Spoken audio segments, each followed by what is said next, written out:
On one fateful Wednesday evening, the 7th of November 2018, 50 people died while dozens were seriously injured in one of the most horrific traffic accidents in Zimbabwean road transport history, involving two buses, one from Smart Express and the other from Bolt Cutter Stables. The accident occurred near Rusape toll gate at the 160-kilometer peg along the Harare-Mutare highway. In this episode of the program, Behind the Story, we look at how the accident happened as well as the impact on the bereaved, the casualties, health delivery system, government, and the Zimbabwean community at large. Let's get behind the story.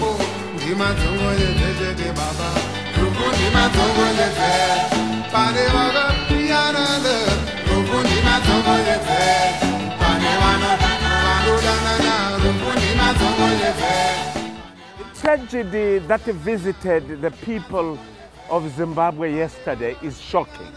We are right at the scene of the accident, and this is the Smart Express bus. You can see the tragedy, really, the wreck of the bus. It's frightening. A lot of people came this morning to see what happened. And that other bus, the Bolt Cutter, is being taken to a garage somewhere in Harare. But the situation is that you can see there are quite a number of things. There is a shoe there.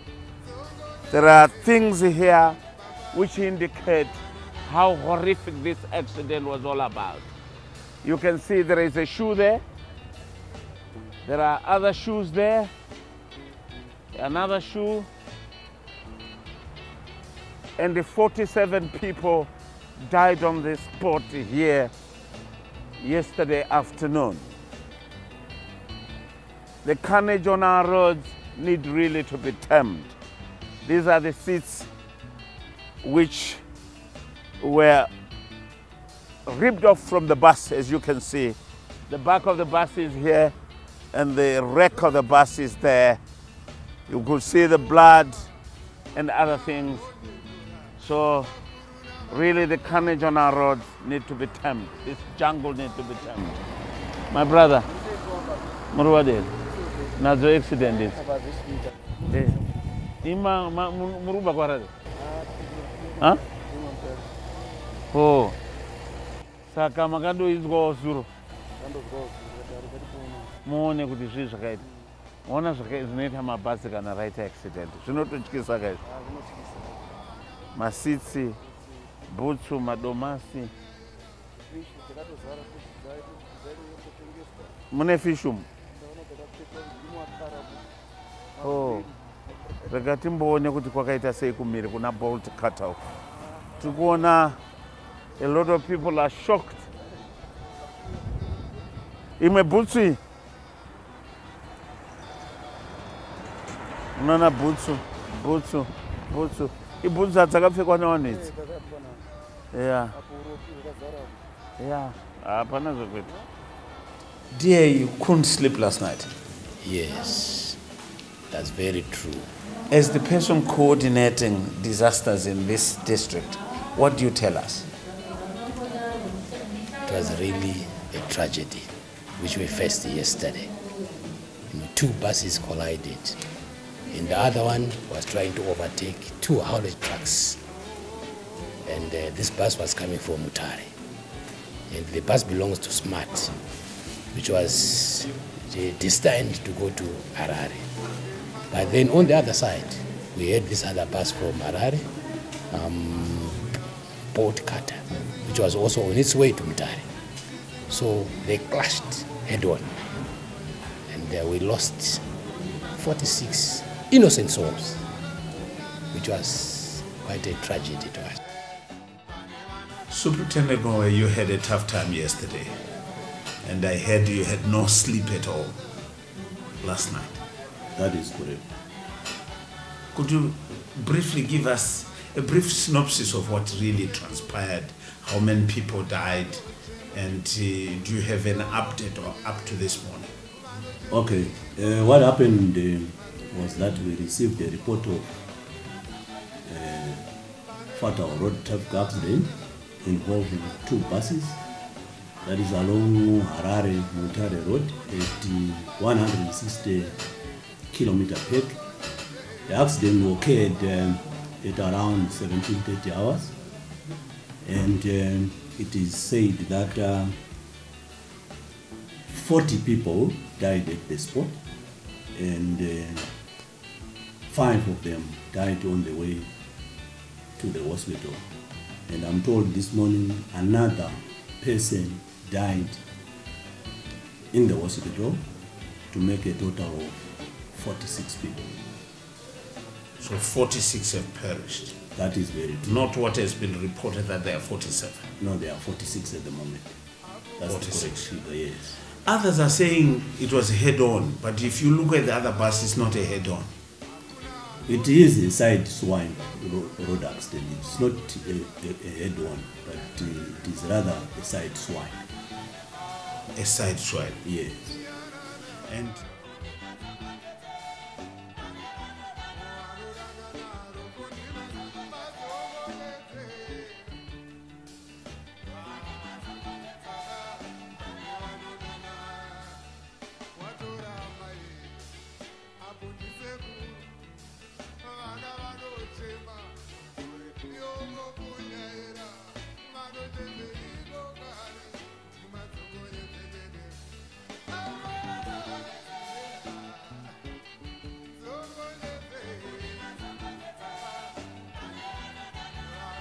chiitiko chaitika pano mudunhu redu reMakoni district chatirwadza nekuti mutyairi webhazi ringe richibva uko anga asina keya neutano hwangu, nekuti anzi abvirotaurirwa kubva kwaMutare kuti uri kunyanya kumhanya achingomhanya kusvikira azosvika patsaona yazosvika kuuraya vanhu vari kusvika 46 iko zvino tisingazivi kuti kumberi kwakamira sei. Asi chiitiko chatirwadza muno muMakoni. Harare Bolt Cut yatadza kuti ikwanise kuti iende rimwe side nekuti yanga ichizvatarisana ndobva tatanga kugovana ipapo. And kuona kwetiri kuita apa ndezvekuti uyu anga achibva kwaMutare asi aifanira kunge avhatika paBenz because pane double congestion driver and pane blindness asi aifanira kunge adi avhatika ipapo. And zvinorwadza nekuti mukaona zvaitika vanhu mafiro aita vanhu apa oita 46 and zvinodzimba mafiro aita vanhu vana nemadzimai nevarume zvinorwadza nekuti paita dambudziko rokuti isusuwo maonero ataita panapa ndezvekuti dai madhiraivha vemabhazi vaitana exercise caution, but mumwe akachibva kuHarare tatinganyamupa mhosva nekuti papa angokarwa mota yatosvika padhuze.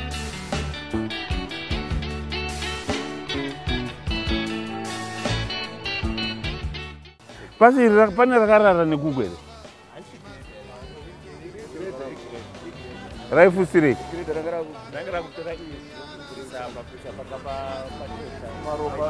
ropa. Saka chii chiri kuitika? Saka Smart ainzi aiovertake gonyeti. Smart aenda uko. Smart aenda Harare.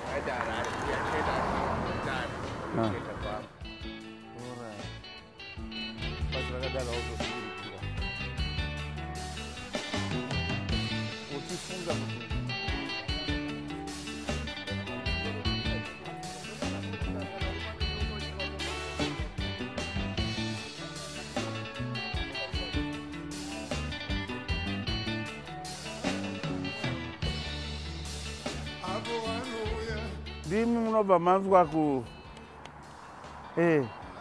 kubva Harare mari sapa tobva pamunda apa tobva Warusape but tiriya pamunda kuona kuti zvakanzi Crofton chii inonzi Tofton here president Crofton. All right. Inonzi Crofton farming. Saka makazvinzwa zuro. Ndakatofonerwa nemunin'ina wangu kwaMutare. My brother phoned me because wafa vanhu wangani. Tirodi mai. Ndikati no Nazo ngozi guys. No idea what 47 on the spot. 47 on the spot. 70 injured. Rari na botere. Murwadere mayo. I president dera na bothi. Indiri mgananza guys. Alright. Mushe mayo. Makauya hapa nozuru ere. Wanhu wakati kata. Failing infrastructure due to years of neglect and lack of maintenance has turned Zimbabwe's roads into death traps, posing high risks to motorists and passengers alike. However, this particular accident has been blamed on human error. What could be the problem here? Was it a question of human carelessness? Yeah, I want to believe that it could be an issue to do with the human error. That's what I want to believe. Because according to the people who survived the accident, they are confirming that the other driver was trying to overtake 2 trucks. And in the process, there was a collision. And this is the driver who is missing? I want to believe so, yes. You are not a traffic person, you are not a policeman, but where do you really lay the blame for this carnage on our roads? Negligence of our drivers. Negligence. Human error. Human error. Neurombo nezvakaitika zviri kutitambudza kuti madhiraivha edu mweya wapinda nayo yengozi idzi. Munhu angada kuovateka magonyeti 2 nebhazi zvinoita here 9 kumaroni. Doesn't work at all. Speaking to relatives of the bereaved in Rusape Thursday, following the horrific accident that happened on Wednesday afternoon, was a tall order for this reporter, as all interviews had heart-rending stories of their dear departed. Saka mai wake wakaenda kuhospital na mai wake kureview. Saka mai wacho wakashayika. Iye ari unongobvunza kuti mama wangu varipi. Saka mai wacho tatonzwa kuti varimo mukati umu. Kuma 5 nakutoti mafamba mushere message aina kusvika. Ndopazofona murume wacho achiti havasati vasvika. Ndopatazoona panews basi ravanga vakwira rachona ndoratikana panews richinzi raita accident. We were only able to discover her because of the dress she was wearing. Her face was crushed. We could not even identify her. How did you get to know about it? Little. Sorry. The fateful day and kuti my brother is no more. Andina chandiri kuziva andina nduudza phone haisi kudairwa iri kuringa until yesterday about 4 o'clock ndipo ndakato retriever phone yacho ichiri kuringa iri kumaoko epolisi kwaRusape and police yacho pachezvayo kuti iite communicate haina kucommunicata. We had to send some other people vari kwaRusape kuti chekai kuti Douglas ari kwere, but no response yataipiwa iri definite until we had to drive kuenda kwaRusape. Ndikatosvika pascene of accident, and pascene of accident ndiripo ndakabva ndasangana veherald vachibvunza kuti are you sure kuti your brother is passed? Ndikati my brother I believe pana apa ndipo pari kunzi pakanhongwa phone yake. Saka ndiri kufungidzira kuti ari muchipatara kana kuti is amongst the dead. Following the accident, Transport and Infrastructure Development Minister Joel Bigimatiza, accompanied by Manicaland Provincial Affairs Minister Dr. Ellen Gwaradzimba and the Provincial Administrator Edgar Sienza, among several government officials, toured the accident scene at Torish Farm. The smart bus driver became overzealous as he wanted to overtake the haulage truck, and the wish vehicle which was in front of him. After witnessing wreckages being removed from the accident scene, the ministers visited the close to 80 survivors at Rusape General Hospital. Maya kumberi kwedu kwaka kune magonyeti 3 angaripo. Saka paaka overtake rekutanga aya 2 aya haanozokwanisa kuti acha overtake ese kune raibva uku kwarare. Nomboziva kuti zvakaitika bus driver odai mhanya ibve kwaMutare. Saka ai overtake magoneti 3 echingotseurwa nevanhu zikanzi koyo driver unofamba sei. Saka haasaiteerera. Ndangotenda nyasha dzaMwari kuti vakandichengeta. Okay. Saka pa6 vemhuri pane vakashayikirwa neupenyu ipapo. Tiri vapenyu makaguka gumbo. Nina ndakatorara mubhazi handina kuona kuti chii chakaitika.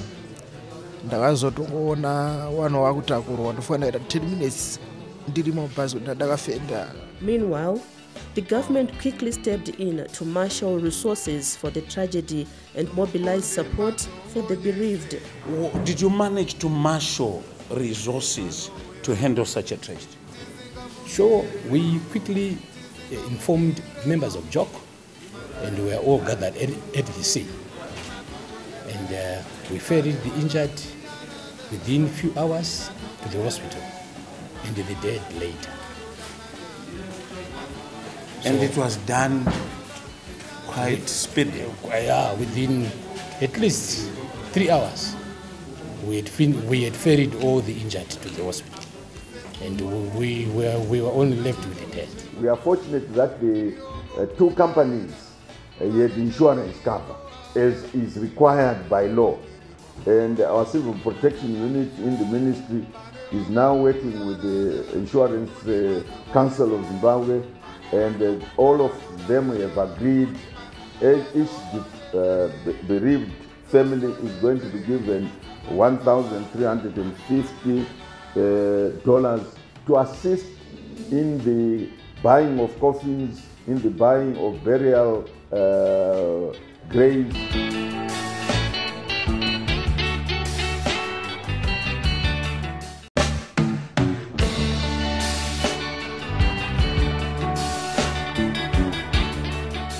We are at Rusape General Hospital mortuary. The 2 ministers are here, the Minister of Transport and the resident Minister of Manicaland. They have come to share their burden of grief with a lot of mourners who are gathered at the mortuary here. I'm handing over to the Minister of Transport and Infrastructure Development, Comrade Biggie Matiza. Comrade Matiza, please. Isu hurumende tukunzwa kurwadzikana chaizvo nezvaitika. Tatini some Minister of Transport, the Traffic Safety Council of Zimbabwe, vabatsire nemari pachipatara pano. Batsirewo zvinenge zvichidiwa zvinoita kuti muurongwa hwese huri kuitika pano hufambe zvakanaka. Chitsigiro chedu sehurumende ndechekuti migwagwa yese iyi inge yakachengetedzeka nevanofamba mairi pairi vafambe vakachengetedzeka.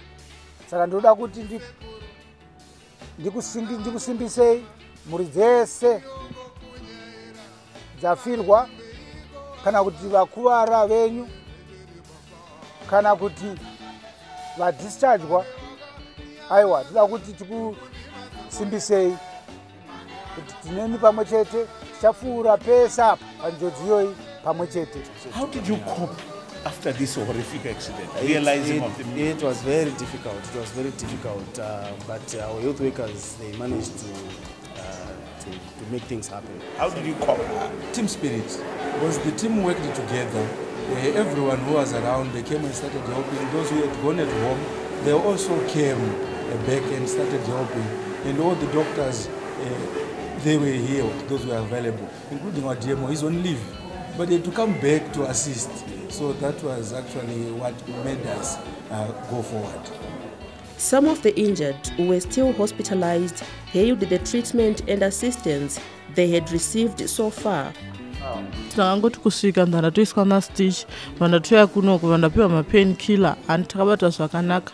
Manheru manese anotatenda, hapana nese anorara even ukadana uchiti ndoda chakati, gogo ukati sekuru ndoda chakati, vanotatenda zvakanaka. Takabatsirwa zvisingaiti. vakatibatsira zvisingaiti nanhasi vari kuvamba vari kungotibatsira.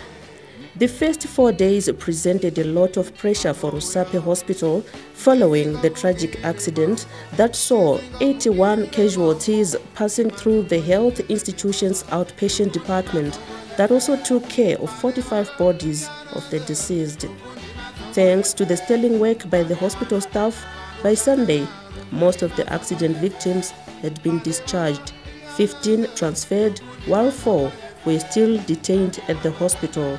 Okay, the situation now has improved. We're actually more in a stable case as we speak. So we had 81 casualties that passed through our outpatients department. Of them, we admitted 52 admitted into our hospital. Of them, 15 were transferred to Paranato Hospital. So that leaves the hospital with 4 clients that are admitted. Then the rest were either discharged or they were collected by their relatives. The mortuary at Rusape General Hospital, whose normal carrying capacity is 16 bodies, was overwhelmed by the burden of the more than 40 corpses. And we collected the mortuary at Mutare, at Rusape General Hospital was overwhelmed. Yeah, it is overwhelmed, of course, because the carrying capacity, I'm told, it carries very few bodies. And you had 40, over 40? Over 40 bodies, yes. And what did you do then? Well, we managed to put the bodies in the mortuary.